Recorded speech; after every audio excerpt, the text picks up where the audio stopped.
when you try and control your algorithm, watch the programs that speak to your story. Read the novels that speak to your story. Read the articles that speak to your story. And the algorithm will do the rest.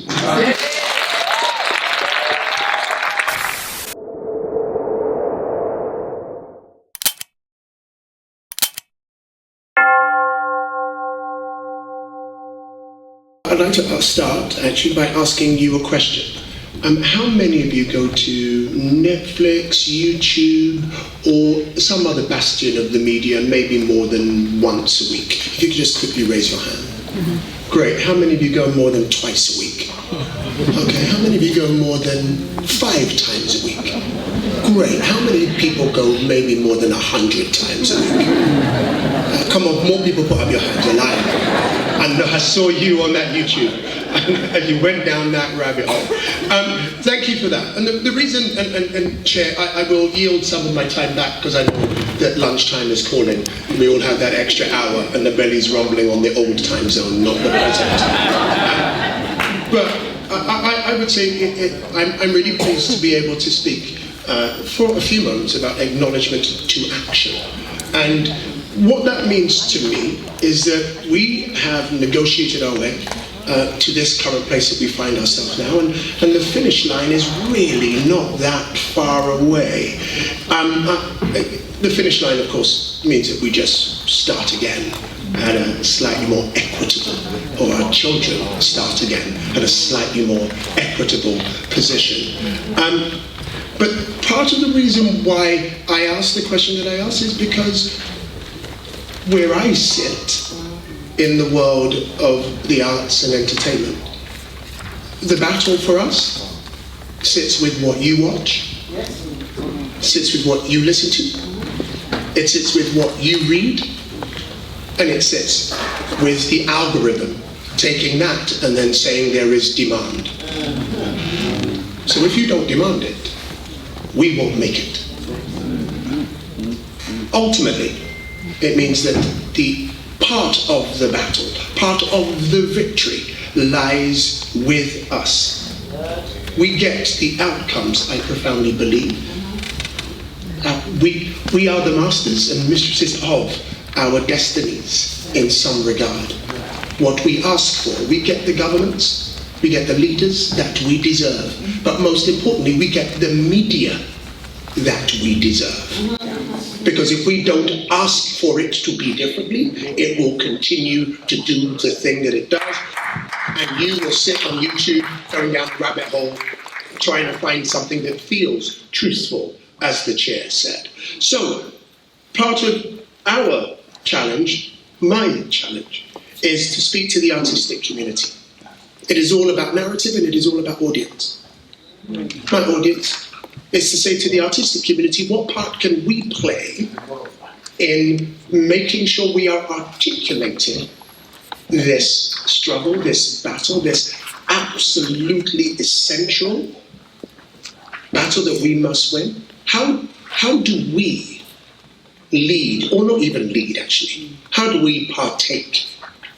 Now, in truth, if you want to get a point across, you give it to either a musician or a comedian. A comedian makes you laugh, it bypasses the frontal cortex and it just goes in. And it becomes an emotion. Many films that you have seen, many plays, many books that you have read, you can't really remember the storyline, but you remember the feeling. Mm-hmm. So we are the arbiters, the articulators of feeling. And this, at the moment, reparation is an intellectual debate for many, and for most, we have to make it a feel. We have to make it sit somewhere here, so that when it goes there, there is a checkpoint. So here's what we got at the moment. We have, I think as Diane said, and as other speakers said, we have justice on our side. It is no longer radical to speak about this. It is now just a fact. We have stars, not enough, but we have stars, global stars, that are born in this land. We have producers and creators, not enough, but enough to be able to amplify a message. And here's what we really have. Amongst the artistic community, we have fatigue. We have enslavement fatigue. We have colonialism fatigue. We are tired. We are tired of only being portrayed through the lens of someone who needs something. I think one of the brilliant rappers once said, "They have made us hate ourselves, but love their wealth." It's a big word, that, you know. Now, so for me, I personally am, as someone who has descended, like many in this room, from those who were enslaved, from those who have gone through the system that took away everything that was mine culturally and superimposed something on top. That moment when you landed from the motherland and you went to that plantation, and that plantation then seasoned you to move from a free, sentient being into a being that would be subservient and wish their own slavery on themselves. That process, for me, can't be captured in one or two narratives. On my way here, I checked. And I think as Diane was talking about history and our country, we stand on history. You can't hold it in one hand and then dismiss it in another hand. I checked how many narratives had been made about Winston Churchill. And just films and just narratives, and the list just wouldn't stop. And I went, how many have been made about Queen Victoria, and 25 in the last 30 years. That's right. Don't stop that. Don't even go there. And then I think about how many have been made about our Holocaust, about those, the 400 years. And because we've had 5 or 6, we are fatigued. All of a sudden that becomes something that we don't want to put our art into. It becomes, my friends, that is a Jedi mind trick. All of a sudden I stop telling my narratives because you have suppressed me and only put me in a bucket. Well, turn the bucket on its head, reshape the narrative, because that is what we do as artists. And so I say to you, and I yield floor, Chair, I yield floor, that I say this begins with us on the inside, saying, don't allow yourself to be tricked. There are thousands of stories that our ancestors have been through that are as entertaining as Star Wars, that are as moving as, or as constructive or deconstructive as Mary Shelley's Frankenstein.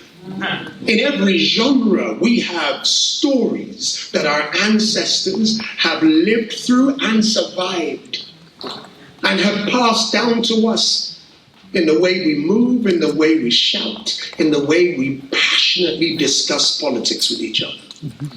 These are inheritances that we give away if we submit to being fatigued by the stories of our ancestors and our right and our duty to claim reparation on their behalf and on behalf of our children and children to come. So I say, and I put it to you,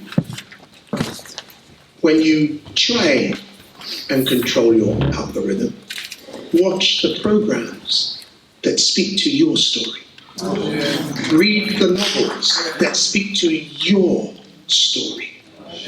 Read the articles that speak to your story, and the algorithm will do the rest.